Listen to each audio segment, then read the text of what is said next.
Okay, we are continuing our quadratic graphing review. Some of these things here in the beginning, there's no work to show at all. Remember, the vertex is where in the table the direction changes in the y value. See, watch this. Negative 0.75, 0, 0.25. So we're getting bigger, but then we start to go back. And you see everything's symmetrical around here. So the vertex is negative 2.5.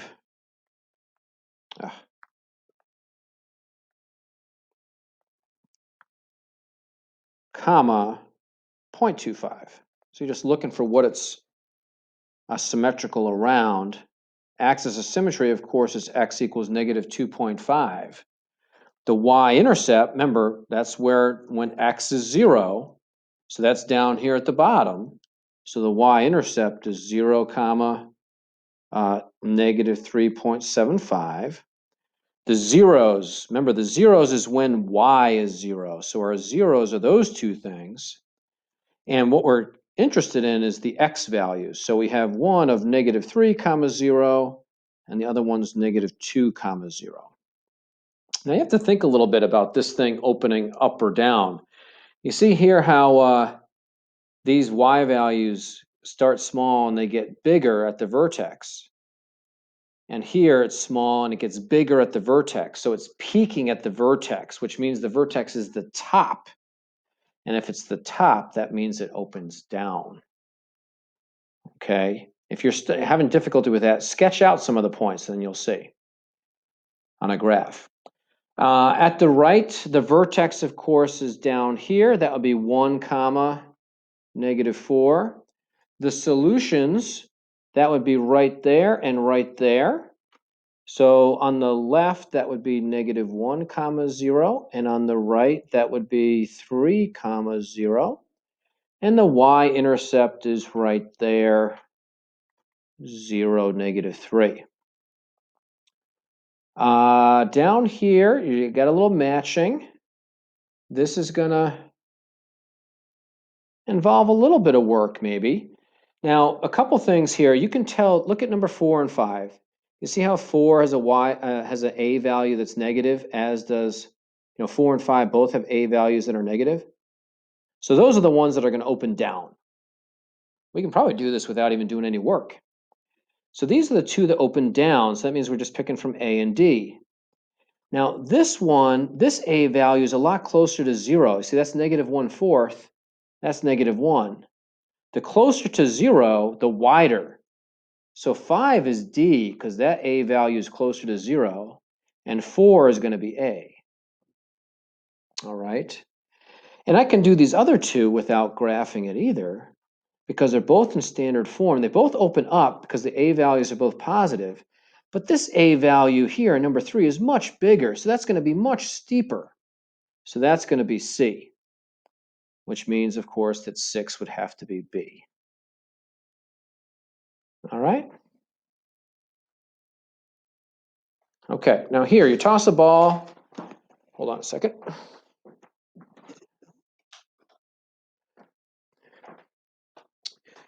We've seen these many times. Find the maximum height of the ball that it's above the ground. That means, of course, we have to find the vertex. And in this case, the x is actually t. So we're going to do opposite b over 2 times a.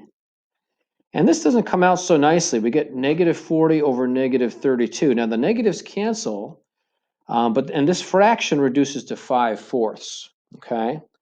Now that's 1.25 seconds, right? But that's not actually what the question's asking. That's the time where the vertex occurs at 1.25 seconds. But the maximum height means we have to plug that in. So we're going to do, h equals negative 16 times 1.25 squared. You can use your calculator to help you with this.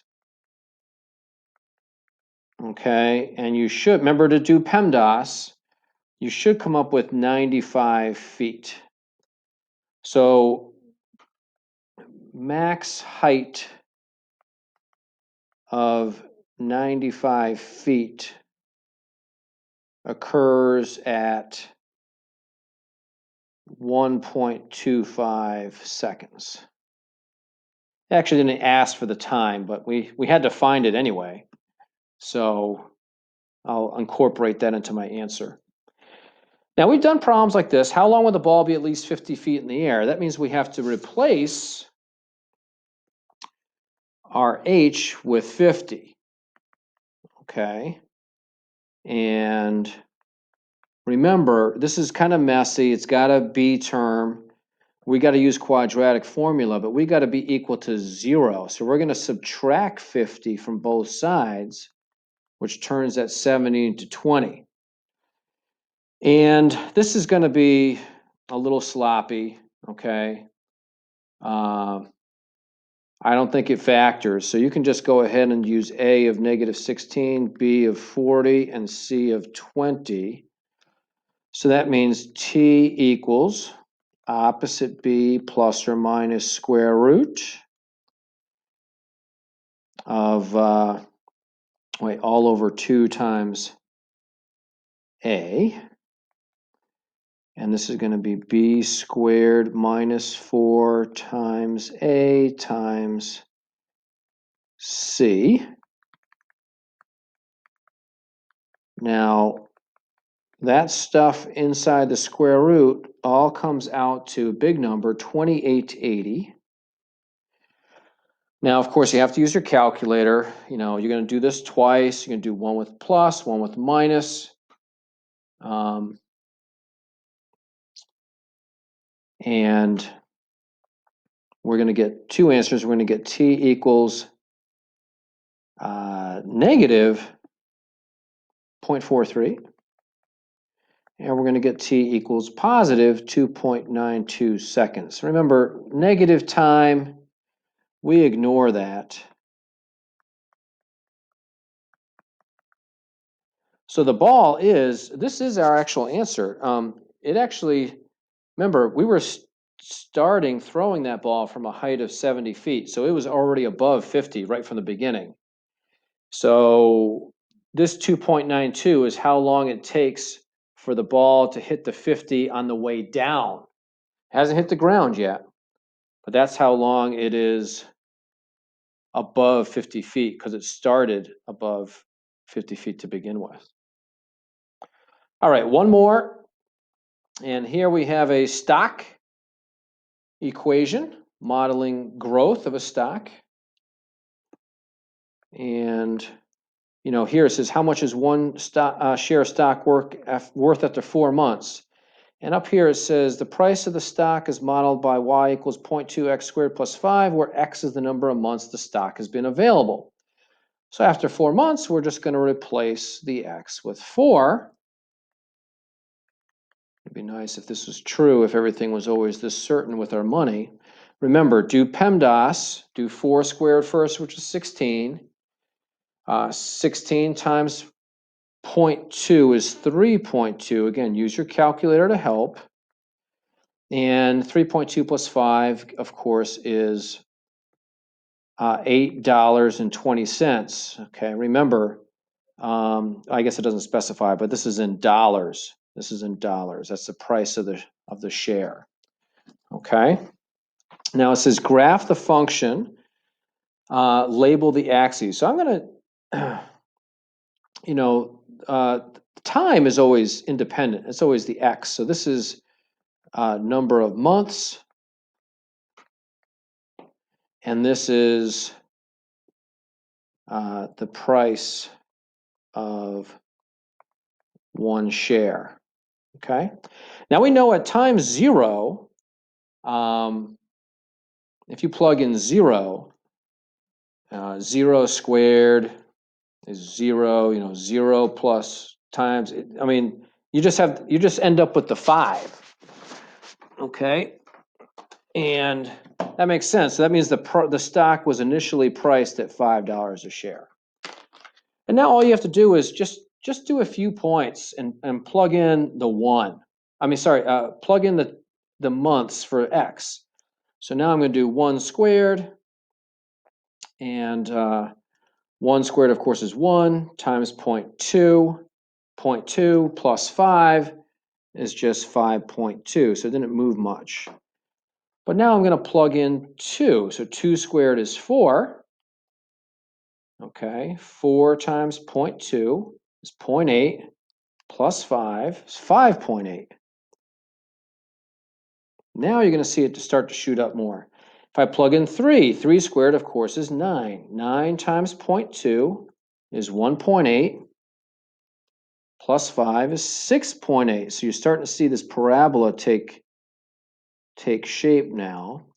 Let's do 4. 4 squared is 16. 16 times 0.2 is 3.2 plus 5, 8.2.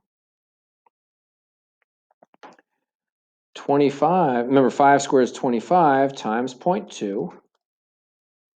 I actually get a nice, and I add 5, I get 5 there. I'll do 6 squared is 36 times 0.2 plus 5, 12.2, and you're starting to see this parabola take shape now. 7 squared is 49. This next one's 14.8. And I'll do one more. 8 squared is 64. And that one comes out to 17.8. So it's starting to, you see this. Now we're only seeing half the parabola, right? Whoops. We'll just go with that. Okay, we're only seeing half the parabola, but it's still parabolic because it is a quadratic equation. All right, so I was just plugging in the different x values to my calculator to figure this out. All right, if you own 100 shares of the stock, think that 2 million will be sufficient to retire on, how many months will it take you to reach retirement? Well, $2 million divided by 100 shares, that gives you, that means you need $20,000 per share. You need this amount per share. Okay? So that's the amount per share. So that's the y value. So plug that in for y. That equals 0.2 times x squared plus 5. Subtract the 5. Divide by 0.2. You got to use your calculator. 99,975 equals x squared. Take the square root. Now, remember, ignore the negative answer because x is time. You get 316.19 months, which is about 26 1/3 years. That's assuming that it continues to grow at that particular rate. Okay? We'll talk more during the lesson. See you guys.